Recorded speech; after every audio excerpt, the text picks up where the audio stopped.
Hello, I'm here in the office, full of books. People say that social media is for the young. Isn't it? Nope. Welcome to Nerdopause. First of all, the name Nerdopause. Nerd plus menopause. Now, this refers specifically to me because I am a nerd female who has been through menopause. It bugged me a little bit because people think they know what menopause is, and they generally have a pretty good idea what it means. But, um, specifically, what is it? Now, I was going to do my own thing and talk about it, but SciShow saved me from boring you. And I believe, why reinvent the wheel, right?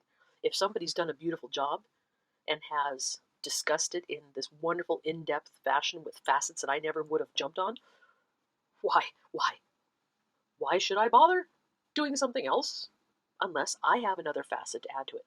So until I have another facet, I'm going to put the link to SciShow's question, why do humans have menopause? We are just one of 3 creatures that go through menopause. And Hank Green puts forward some really, really interesting, well-researched theories about why menopause happens. And it only happens in 3 species. So, and 2 of them are aquatic. So go figure that out. So I'm going to put the link, and I would encourage you to watch it if you have any questions, because SciShow is awesome, and I encourage you to just go learn the things. We are lifelong learners. We're given this thing, it doesn't stop growing just because we get out of school, or we get to be 30 years old, or we get to be 50 years old, or we get to be 80 years old. We're still doing new stuff, so, watch it. Broaden your mind. Oh. So this is part 1. Watch SciShow entitled, Why Do Humans Have Menopause? It is fascinating, and no, not just for the people who may have menopause in their future. It is good for everybody, regardless of gender and stuff. It's just good to know stuff. So don't box yourself in thinking it doesn't apply to me, I don't have to learn it. No. You never know what you need to know. Go, watch it, then come back here.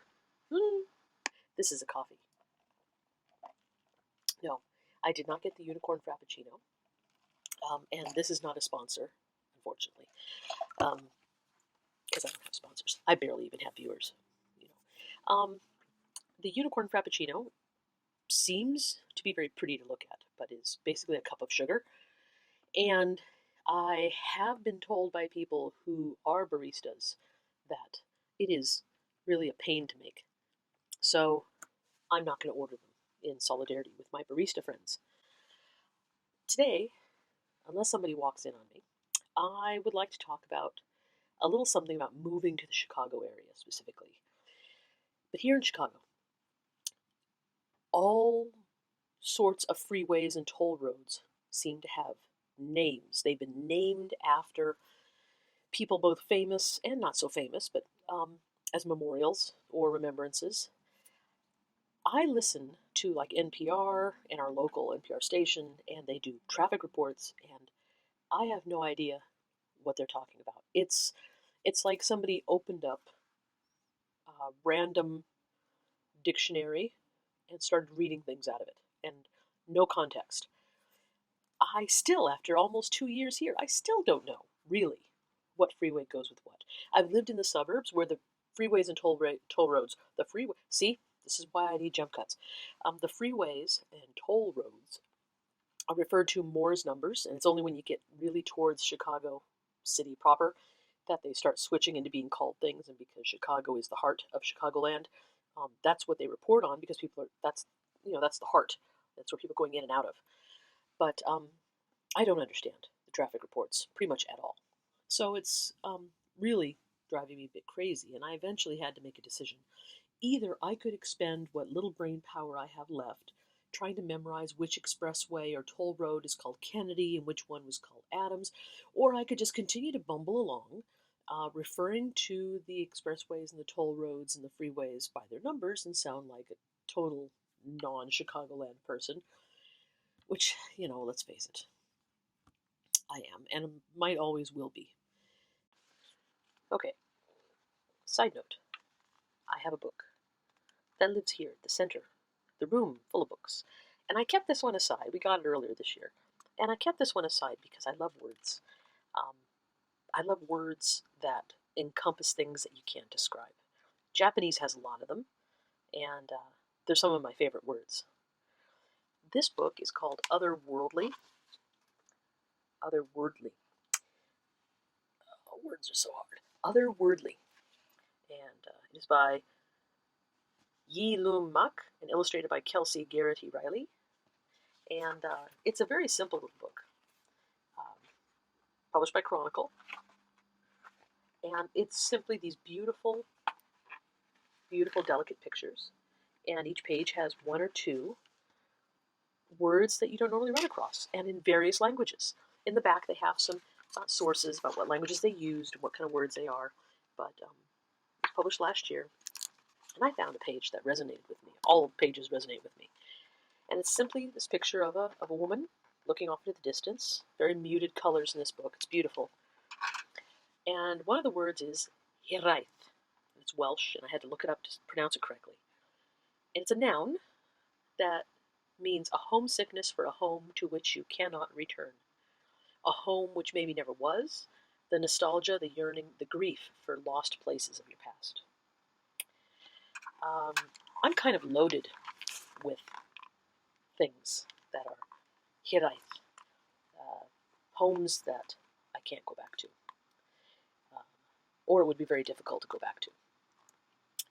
Very similar to a Japanese word that people use liberally, which is natsukashi, which is, again, that sense of homesickness. Now, in descriptions of defining hiraeth, it says it's very difficult to translate into English because it's more of a sensation and a feeling rather than just a solid word. And one of my favorite words in Japanese is shogunai, which is another one of those words which is really hard to really pinpoint in English. It refers to kind of like que sera, sera. You can't help what will happen. It's not a relinquishment. You're not giving up. You're not surrendering when you're doing shogunai. You're using that word. See, I can't even describe it, but I know the feeling when I use it. And hiraeth, or natsukashi in Japanese, it is more of a feeling, that kind of a yearning. It's bittersweet. There's a piece of you that would just give anything to go back, and there are pieces of you that know that it wouldn't be the same if you went back now. So it's difficult. I really love learning words in other languages because many times they can convey something that English just doesn't. English has so many words that can describe things so beautifully, but it falls short sometimes because human emotions are difficult. This is a beautiful book, and I imagine it's not one you're going to find just floating around your average everyday bookstore. This is a tiny little treasure if you are a word person. It's got words in Bantu, Brazilian Portuguese, English, French, German, Icelandic, Italian, Japanese, Korean, Portuguese, Scots, South African English, Spanish, Swedish, Turkish, Welsh, and Yaghan. And then it's got a list of all the words in the back. It's a beautiful book, and I would encourage you to go find it and read it. Take care of each other, be kind, and stay nerdy.